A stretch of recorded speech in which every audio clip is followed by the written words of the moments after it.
Hello दोस्तों। मैं फिर से आ गई हूँ आपके लिए एक अनोखी कहानी लेकर। तो चलिए बिना किसी देरी के चलते हैं अपनी कहानी की तरफ। तो बादलों के बीचों बीच एक फेरीलैंड था। वहाँ कई परियां एक साथ रहती थीं। सभी परियां बहुत ही खूबसूरत थीं। उनमें से एक परी थी जिसका नाम श्री था। श्री बाकी परियों से थोड़ी अलग थी। वो खूबसूरत तो थी और उसकी आंखें दूसरी परियों से बिल्कुल अलग और सुंदर थीं। उसकी आंखें बड़ी बड़ी और बिल्ली की तरह भूरी थी। अपनी इसी बात पर श्री को काफी घमंड था। आए दिन श्री फेरीलैंड में किसी न किसी से झगड़ ही लेती थी। उसकी इस हरकत से परियों की रानी उससे मिलने आई। रानी ने उसे सबसे अकड़ कर बात करने से मना किया, जिस पर श्री ने कहा, वो लोग मेरी खूबसूरती से जलते हैं, इसीलिए आपके पास मेरी शिकायत करने आ जाते हैं। उन्हें ये बात बिल्कुल भी हजम नहीं हो रही कि मैं उन सबसे इतनी खूबसूरत कैसे हो सकती हूँ। रानी ने श्री को अपनी अकड़ को ठीक करने के लिए समझाया और उसे बात समझाकर वहां से चली गई। लेकिन श्री पर रानी की बात का बिल्कुल भी असर नहीं हुआ और वो अपने काम में लगी रही। कुछ दिनों बाद रानी का जन्मदिन आया।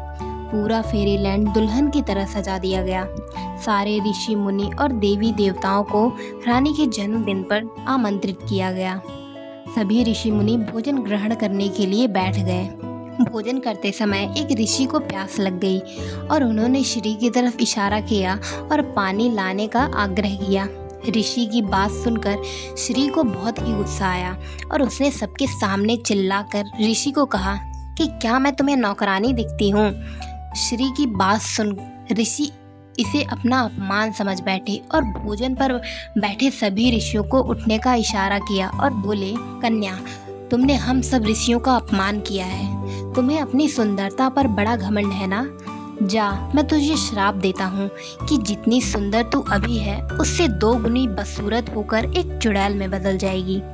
ऋषि के श्राप देते ही श्री एक बड़ी ही डरावनी चुड़ैल में तब्दील हो गई, जिसे देख आसपास के सभी लोग घबरा गए।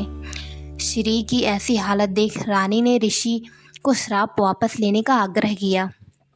ऋषि ने रानी की एक भी बात नहीं मानी और वह बाकी ऋषियों के साथ वहां से चले गए। वही अपना बदला हुआ रूप आईने में देख श्री डर गई और रोने लगी। श्री को रोता हुआ देख रानी ने बोला, मैंने तुम्हें समझाया था कि तुम अपनी खूबसूरती पर इतना भी घमंड मत करो, नहीं तो एक दिन तुम्हें इसका हर्जाना भुगतना पड़ेगा। देखो अब तुम्हारे साथ तुम्हारा हाल कितना बुरा हो गया है। रानी की बात सुनकर श्री को अपनी गलती का एहसास हुआ और उसने रानी से वादा किया कि अब वो ऐसा कुछ भी नहीं करेगी, बस उसे पहले जैसा बना दो। श्री की बात सुनकर रानी ने कहा कि उसके पास भी इस श्राप का कोई तोड़ नहीं है। इतने में विचलैंड में ये बात सबको पता चल गई कि कोई परी चुड़ैल बन गई है, तो वो सब श्री को लेने के लिए वहाँ आ गए। चुड़ैल कहती है, क्या बात है, एक परी और चुड़ैल बन गई, और इतना कहकर हंसने लगती है। फिर हमें क्या, अब तुम हमारी बिरादरी में शामिल हो चुकी हो, तो अब तुम्हें हमारे साथ विचलैंड ही चलना पड़ेगा। ये सुनकर श्री बहुत ही घबरा जाती है और जाने के लिए मना कर देती है। तभी रानी ने श्री को कहा कि तुम्हें जाना ही पड़ेगा, ये उसूल है फेरीलैंड और विचलैंड का, तुम मना नहीं कर सकती, पर मैं पूरी कोशिश करूंगी कि तुम्हें वहां से जल्द निकाल लिया जाए। ना चाहते हुए भी श्री को चुड़ैल के साथ जाना ही पड़ा। जब वो विचलैंड पहुंची तो वहाँ का नज़ारा देखकर वो डर गई। वहाँ काफ़ी गंदगी थी और हर जगह जानवरों के मांस के टुकड़े पड़े थे। यह देख वो रोने लगती है, जिस पर चुड़ैल उसे चुप रहने के लिए बोलती है और यह भी कहा कि अब वह कभी भी फेरीलैंड नहीं पहुंच पाएगी। ये सुन श्री डर गई और पूरी रात बस रोती ही रही। अगली रात होते ही सारी चुड़ैलें अपने अपने शिकार को तलाशने निकल गईं और उन्होंने श्री को भी आने के लिए बोला, लेकिन श्री ने उनके साथ जाने से साफ मना कर दिया। यह सुनकर चुड़ैल को बहुत ही गुस्सा आया और उसने श्री को उसकी जिंदगी खराब करने की धमकी दी। ये सुन श्री को उसके साथ जाना ही पड़ता है। सारी चुड़ैलें जंगल में शिकार की तलाश में निकल गईं। तभी उन्हें एक छोटा बच्चा दिखाई दिया, जिसे देख सभी चुड़ैलों ने उसे खाने का सोचा। बच्चे को खाने की बात सुन श्री ने सभी से उसे न खाने की विनती की, लेकिन चुड़ैल उसकी नहीं सुनती और उस बच्चे के पास चली जाती हैं।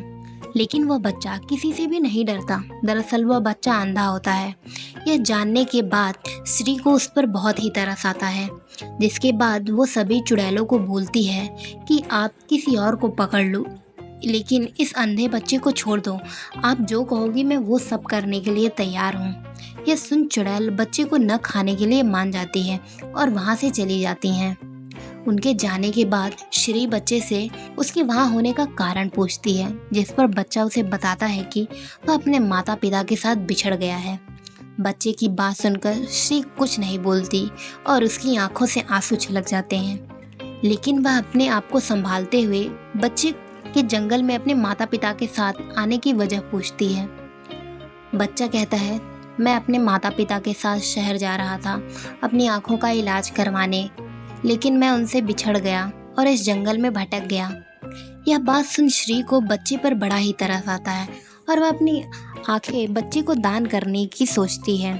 तभी वह अपनी दोनों आंखें निकालकर बच्चे को दे देती है और अपनी जादू से वह आंखें बच्चे को लगा देती है और वो बच्चा देखने लगता है और वह बहुत ही खुश होता है।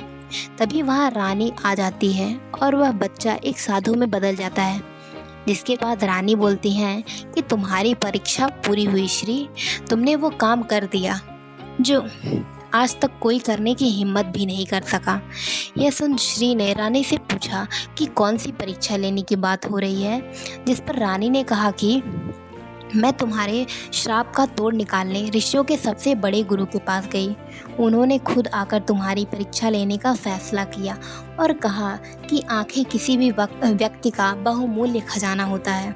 अगर तुम वो देने के लिए तैयार हो गई तो तुम दोबारा परी बन जाओगी और देखो तुमने परीक्षा पार कर ली। यह सब सुन श्री बहुत ही खुश हुई। तभी ऋषि अपनी ताकत से श्री को उसकी आंखें वापस लौटा देते हैं और उसे दोबारा एक सुंदर परी में तब्दील कर देते हैं।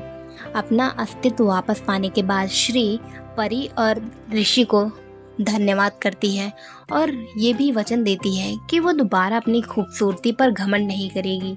तो हमें इस कहानी से यह शिक्षा मिलती है कि घमंड और अकड़ का रास्ता हमें हमेशा बर्बादी की तरफ ही ले जाता है और प्यार का रास्ता आबादी की तरफ। इसलिए हमें कभी भी किसी चीज़ पर घमंड नहीं करना चाहिए और हमेशा दूसरों की सहायता करनी चाहिए।